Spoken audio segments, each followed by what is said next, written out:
Hin sodaatin ati qofaa kee miti. Kitaaba jedhu kitaaba Joyce Mary kan eebbisaa baay'isaa afaan Oromootti hiikeen isiniif dubbisa. Nagaan isiniif haa ta'u. Sagalee kana dhaggeeffachuun isinitti yoo tole namoota kaaniif illee dabarsuudhaan ergaalee yuutuubii kana irratti dhiyaatan yeroo yeroon dhaggeeffachuuf yoo sabskiraayib taasiftan gaariidha. Tole gara dubbisa koottan gala daqiiqaa gaggabaabaa isinii dubbiseen kutaa kutaan isiniif dhiyeessa. Yeroo gaarii. Yesuus Kiristoositti amanuu keenyaaf dhaalawwan hafuuraa arganne hedduu keessaa tokko sodaa jalaa bilisa ba'uudha. Garuu yoo sodaanne illee deemuu fi hojjechuu akka dandeenyu ni beekna. Sababni isaa Waaqayyo nu eeguuf nu wajjin ta'a. Inni nu gargaara. Lolicha nuuf loluuf nu dura adeema. Yeroo isaaf abboomamnus mo'icha nuuf kenna.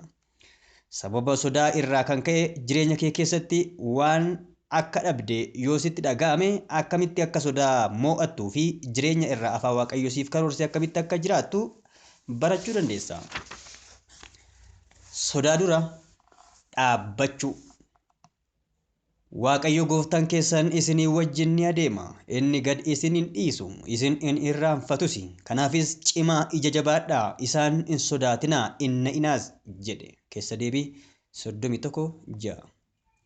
Ergaan ani Waaqayyo si wajjin waanan jiruuf hin sodaatin jedhu kitaaba qulqulluu keessatti karaawwan adda addaa ibsameera. Waaqayyo akka sodaannu hin barbaadu. Sababni isaas sodaan waan inni nuuf karoorse fudhachuu fi hojjechuu irraa nu dhorka. Inni nu jaalata. Nu eebbisuus barbaada. Akka nuti hin sodaannes karaa nuuf qopheesseera.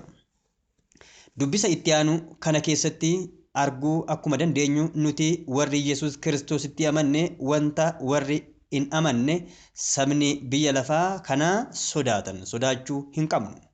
Waaqayyo wantoota kanneen akka sodaannu hin barbaadu. Waaqayyo harka isaa isa jabaadhaan na qabee anatti dubbatee karaa sabni kun irra adeemu irra akkan hin adeemne na gorsee wanta sabni kun hamaa korachuudha jedhu hundumaa atis hamaa korachuudha hin jedhin wanta inni sodaatu hin sodaatin wanti isa naasisus si hin naasisin ani Waaqayyo gooftan maccaa duwwaan qulqulluu akkan ta'e beeki. Ana duwwaa sodaadhu ana malees omtuu sin naasisin. Isaayaasii boqonnaa 8:11-13. Sagalee isaa keessatti Waaqayyo jireenya mo'ichaa jiraachuu akka dandeenyu isaan akka jabaannuu fi humna isaa isa guddaan akka jiraannu nutti hima. Waan fedheeyyuu yoo ta'e akka nuyi hin dhiisne akka nuyi hin dagannes waadaa nuuf galeera. Sodaan hin jiru. Hundi keenya amantiin deemsa eegallee utuma waa'ee isaa yaadnu illee sodaan keessa keenyaa ka'a. Egaa Yohaannis isa duraa boqonnaa 4:18 irratti akkana jedha. Jaalala keessaa sodaan hin jiru. Jaalalli inni iddoo ga'ee sodaa gadi baasee ni gata. Sodaan hadabatti hidhamee waan jiruuf namni sodaatu jaalalli isaa iddoo hin geenye jedha. Seexanni akka nuti shakkinuu fi gaddaan guutamnuuf sodaa nutti erga.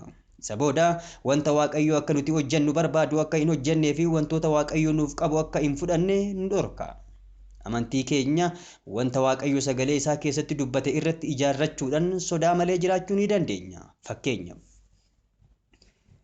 Waaqayyo hafuura humnaa kan jaalalaa fi kan of qabuu malee hafuura ija laafinaa nuuf hin laanne jedha Phaawulos Xiimotewos 2:7 irratti. Waaqayyo gooftaan keessan isinii wajjin in adeema. Inni gad isin hin dhiisu. Isin hin irraanfatus. Kanaafis cimaa ija jabaadhaa. Isaan hin sodaatinaa inna inaas jedhe.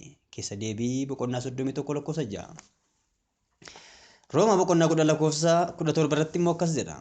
Egaa amantiin dhaga'uu irraa ni dhufa. Wanti dhaga'uun ta'u immoo dubbii Kiristoosiin ni beekama. Luqqisiiwwan sagalee Waaqayyoo kanneen akka armaan olii fi dhuma kitaaba kanaa irra jiran barachuu fi ofirratti labsuu akka nama bishaan dheeboteettis dhuguun nuuf ta'a.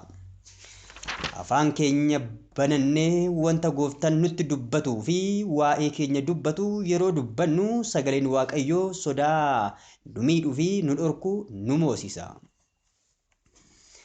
akka fedha isaatti yoo isa kadhanne inni nuuf ni dhaga'a. Akka kanatti isa ni amananna. Kadhata keenya akka inni nuuf dhaga'u yoo beekne waan kadhanne akka isa biraa argannus ni beekna jedha Yohaanis isa duraa boqonnaa 5:14-15.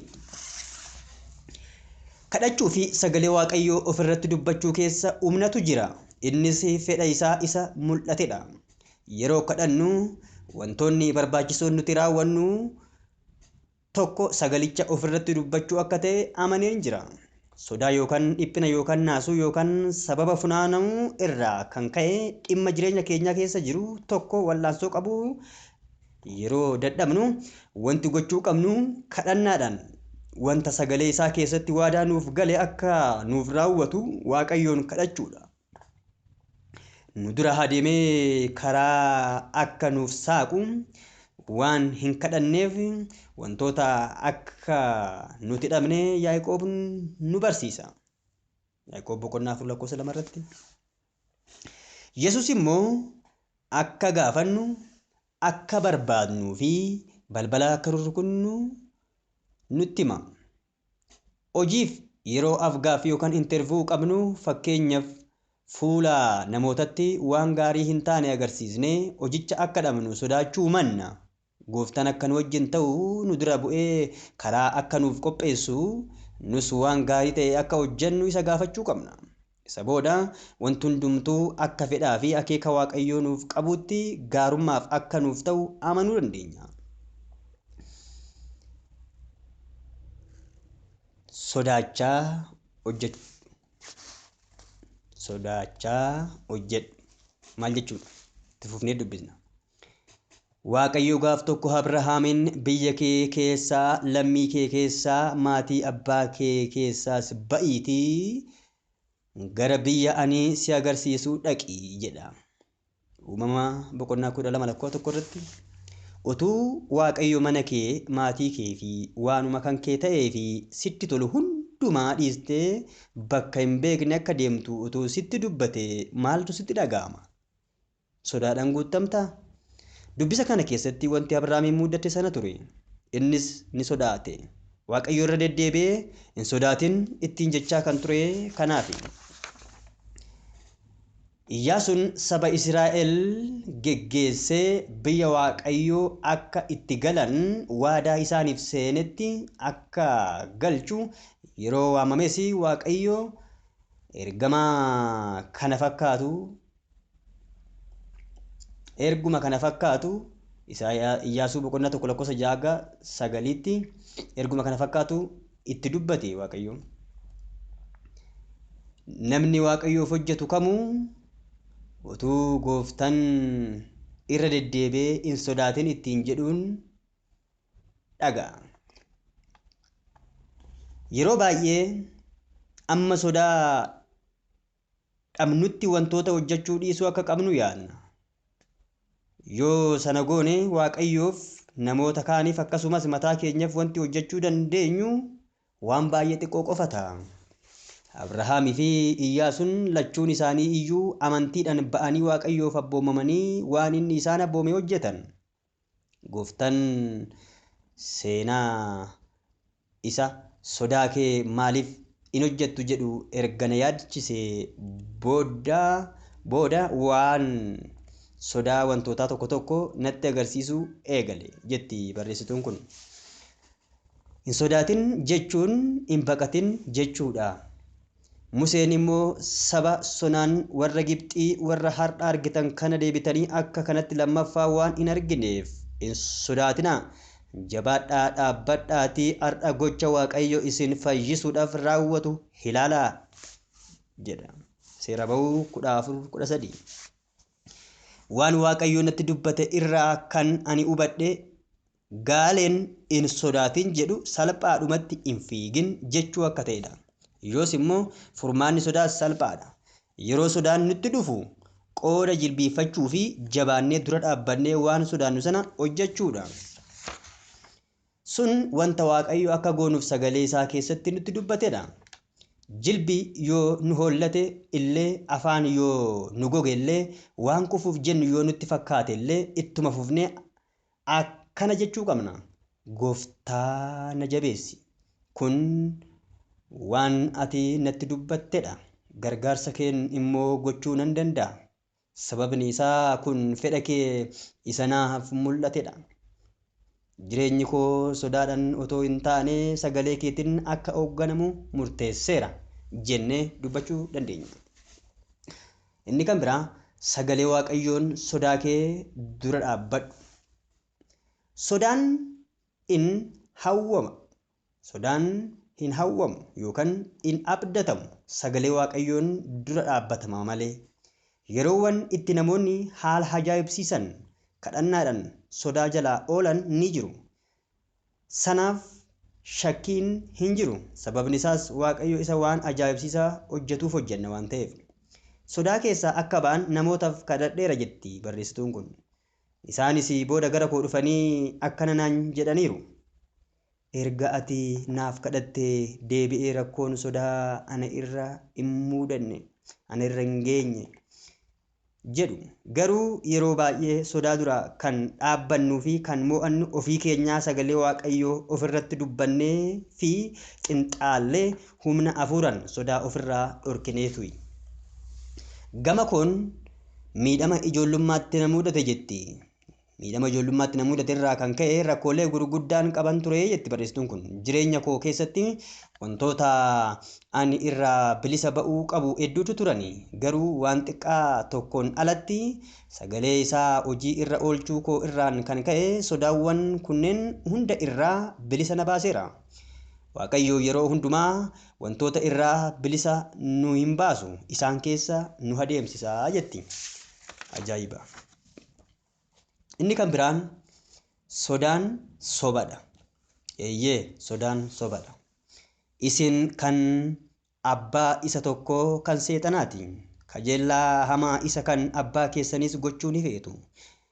Jalqabumaa jalqabee inni sun nama ajjeesaa ture. Dhugaan isaa keessa waan hin jirreef inni dhugaa irraa hin dhaabbanne. Inni sobaadha. Abbaa sobaatis. Kanaaf yommuu sobuu isa garaa isaa keessa jiru ni dubbata jedha. Yohaanis boqonnaa 8:44. Kun jecha wangeela keessatti dubbatamedha.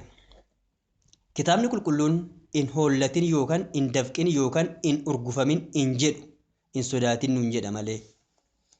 Garaagarummaa qaba jechuun kun. Aalsima yookaan kontekastii kana keessatti sodaachuu jechuun baqachuu yookaan jalaa fiiguu jechuudha.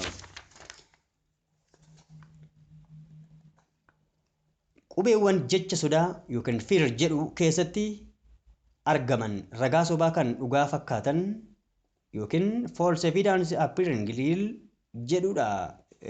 Jecha jedhutu argama. Yesuus seexanni sobaadha, abbaa sobaatis jedhee dhugaan isa keessa hin jiru jedhee itti dubbate. Waan soba fayyadamee saba Waaqayyoo gowwoomsuu yaaluun akka isaan ija jabaatanii gooftaaf hin abboomamnee fi eebba inni isaaniif qabu akka hin arganne taasisa seexan. Yeroo baay'ee sodaan waan tokko wanticha mataa isaa irraa hamaadha. Yeroo hedduu ija jabaannee fi murteessinee waan sodaannu sana yoo hojjenne akka nuti yaadne waan badaa akka hin taane nuuf gala. Guutummaa sagalee Waaqayyoo keessatti gooftaan irra deddeebi'ee saba isaan hin sodaatinaa otoo jedhu argina. Sana gochuun isaa saba isaa jajjabeessee seexanni eebba isaanii isaan jalaa akka hin saamne taasisuuf jedheen amana. Gootummaa fi abboomamummaan badhaasa guddaa argamsiisa jedha. Kun erga ta'ee booddee Waaqayyo mul'ata keessa gara Abrahaam dhufee, yaa Abrahaam hin sodaatin, an gaachana keeti, gatiin kee baay'ee guddaa ni ta'a jedha. Uumama boqonnaa 15:1. Duraan akkuma ilaalle seera uumamaa 12:1 keessatti Waaqayyo Abrahaamiif abboomii guddaa kenne. Akkana jedheen, waan qabdu fudhadhu, namoota beektuu fi wantoota sitti tolan hunda dhiisi, biyya ani si agarsiisu deemi jedheen. Abrahaam otoo sodaaf jilbiinfateera ta'e seenaan inni itti aanee jiru hundi in raawwatu ture. Akka gaachana isaatti akka gatii isaa isa guddaatti Waaqayyoon in argatu. Badhaasa guddaa sanas hin badhaafamu ture. Haaluma wal fakkaatuun Iyyaasuun sodaa isaa mo'atee saba Israa'el geggeessee biyya abdachiifamanitti galchuu fi abboommii gooftaan isaaf kenne otoo hin fudhanne ta'e waan Waaqayyo isaaniif yaade qopheesse sana innis ta'ee sabni sun hin argatan turani. Sodaa jilbiifannee fedhii diinaa akka hin raawwanne kan nu taasisu humni sagalee Waaqayyoo keessa jira. Sodaaf jilbiifannee fedhii diinaa akka hin raawwanne kan nu taasisu humni sagalee Waaqayyoo keessa jira. Sodaachaa hojjennullee wanta Waaqayyo akka nuti hojjennu barbaadu hojjechuu qabna jedha.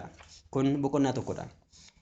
Yeroo itti aanutti boqonnaa lamaffaa waa'ee waan hundumaa kadhachuu waan tokko illee hin sodaatin kan jedhuun walitti deebina. Ergaan kun akka namoota kaaniif dhaqqabuuf yoo dabarsitan natti tola. Dhaggeeffachuu keessaniif guddaa galatoomaa.